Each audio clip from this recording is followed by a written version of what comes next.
Is it just me, or do you find that the more time you spend with your cat, the more confusing their behaviour is and the more difficult it is to explain? Well, today's video aims to help with that while I take you through 10 surprising things that affect your cat's behaviour. Number 1 is the time that your cat is fed. So if you feed your cat first thing in the morning, you'll probably notice that just before they're fed, they will do absolutely anything possible to get you to get out of bed. So if you try to have a lay-in at the weekend, that's not happening. You will find your cat become super attention seeking, they might vocalise, they might paddle over you, they might claw at you to try to get you up, not aggressively, but just sort of pawing at you. And they might do classically naughty things like scratching on the carpet or knocking things off to try to get your attention. So you know exactly what they're up to, you know it's time to feed them. And what do? We get up and feed them. So we're just rewarding that behaviour ready for the next day. What you might find as well is when your cat is waiting for food, they're super irritable because they're frustrated and they're waiting for that food to come. So here you can notice behaviours like increased aggression between cats in the same household, or in horrible cases, cats will urine mark if their dinner doesn't come quick enough. Not because they're trying to be difficult, not because they're trying to get back at you, but just because they can't manage that frustration, and this is how it manifests. Number 2 is the weather. So this can have good and bad effects on your cat's behaviour. If it's warm outside, then it could be good in that your cats are spending more time outside. So if your cats are fighting in your home, this tends to happen less frequently because they're not really crossing paths, they're spending loads of time outside. However, if your cat has tensions with cats outside your home, all the cats tend to be out because it's hot and they all want to bathe on your shed roof or on the patio. So there can be more tension outside the home, which can be tricky again. Also, if it's really hot, cats are super irritable and they might start fighting with cats they don't normally fight with, or they might be more irritable with you if you try to pick them up or stroke them. On the other hand, when it's cold, this tends to only have bad effects on cats. They don't like being cold, do they? And for me, my cat Sparks, here, on a cold night, he is really, really upset. He likes to get warm and cozy, so he'll meow and meow and meow, and they're really long, loud, drawn-out meows, like, I'm freezing. So I have to make sure he has really warm places he can snuggle up, normally in with me, and it takes a little bit of time to settle him down. But that only happens on the cold nights. On the warm nights, it's totally fine.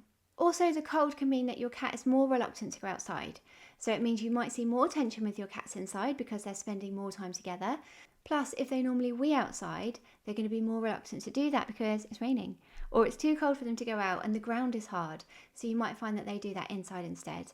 And if you haven't got a litter tray set up, then that can cause big issues if they try to pee on your carpet or on your bedding. Thirdly is any strong smells that you have in your home. So like air fresheners, especially those puffy ones, reed diffusers, scented candles, anything that emits a strong smell. Even some cleaning products can be unpleasant for a cat. So it's important to remember that cats establish their territory over scent. Like they rub their faces on stuff and they scratch on places and they sleep in beds and they sleep places, leaving their scent behind. So their whole territory is defined by scent and it feels like home to them. So if we replace these smells with something that smells super strong, then they're going to feel like their territory is not so secure and doesn't quite feel right. Also, they have super sensitive noses, so they can just smell horrible, and that can be upsetting for lots of cats.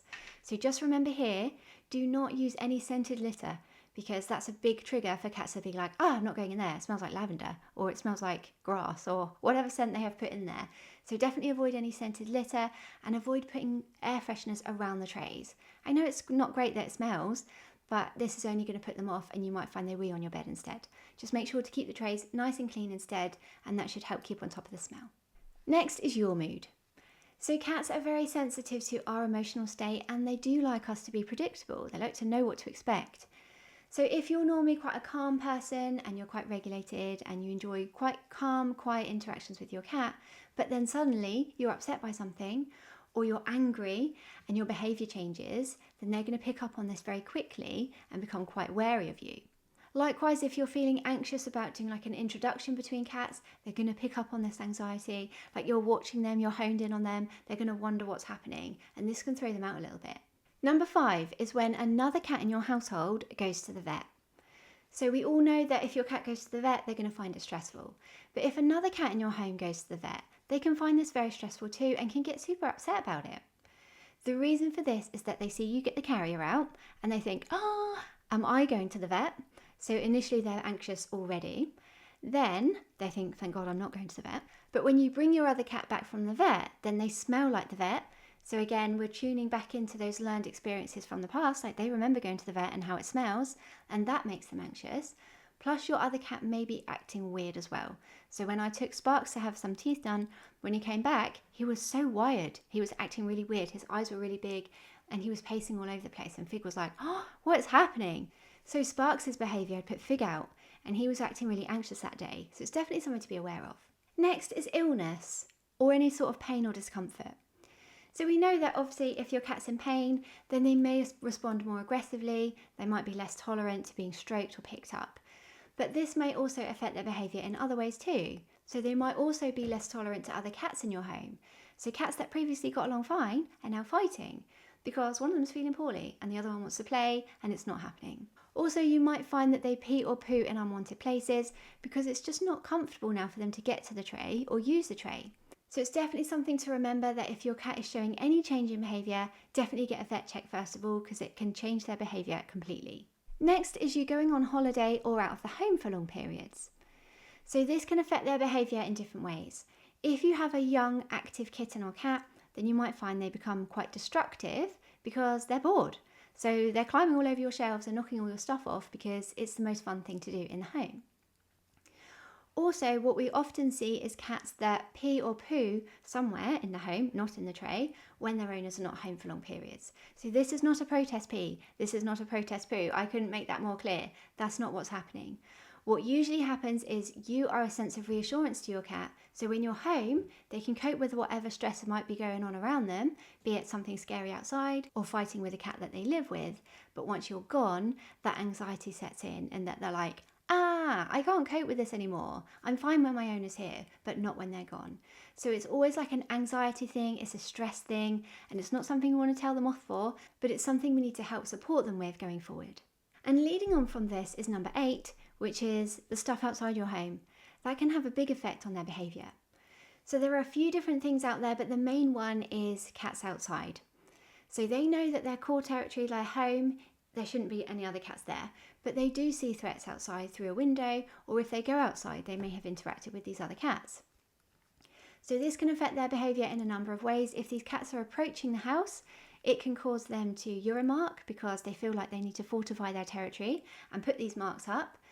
And it can also cause redirected aggression, which is often a very serious attack on another cat that's nearby, or on you or someone else in your home if you try to go over and reassure them or pick them up and get them away from the window. So it's definitely a massive problem and something we need to keep in mind. Also, other things out there that might scare them is wildlife, especially at night because you might not know it's there, but you might have things coming into your garden that are scaring your cat and causing problems for your cat there. You can be very anxious about that. And also just stuff, human stuff that goes on out there, like building work or your neighbour's dog or your neighbour's having a barbecue or whatever it might be. Just bear in mind that these things can affect your cat's behaviour because they can see this as a threat to their territory. Number 9 is changing the furniture.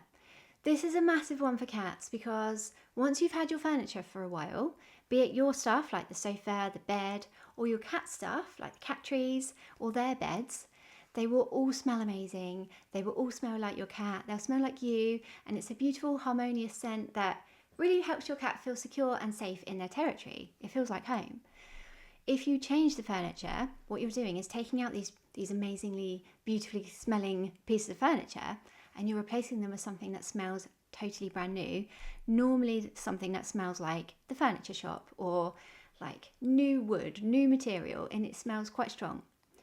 So this is definitely something to keep in mind because we don't want to remove all the furniture and bring in new stuff because you might find that your cat sprays on it because they're suddenly like, what's this? I need to make sure this smells okay. Or they can just become super anxious. They might avoid it. They might be a bit wary of it. So what I would recommend here, particularly with cat trees, is to bring in your new stuff first and then get rid of the old stuff. So then you're giving time for them to establish that new thing as part of their territory while they've still got the old stuff to snuggle up on and feel like home there.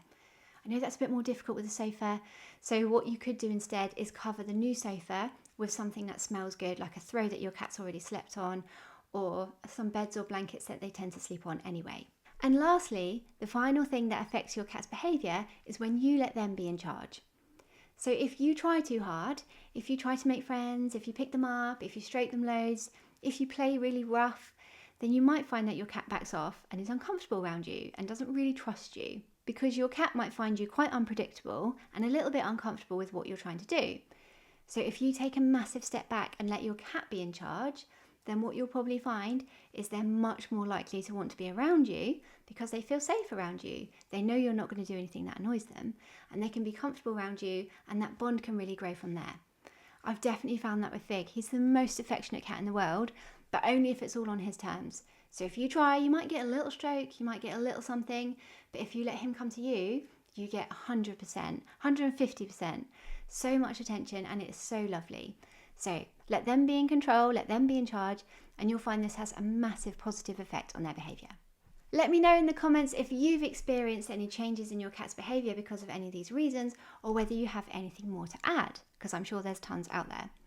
I have a new membership coming shortly, which is going to help support you with your cat's behaviour problems and help you be the best cat person you can be. So do keep an eye on the channel, do subscribe, and I will catch you next time for another video. Take care.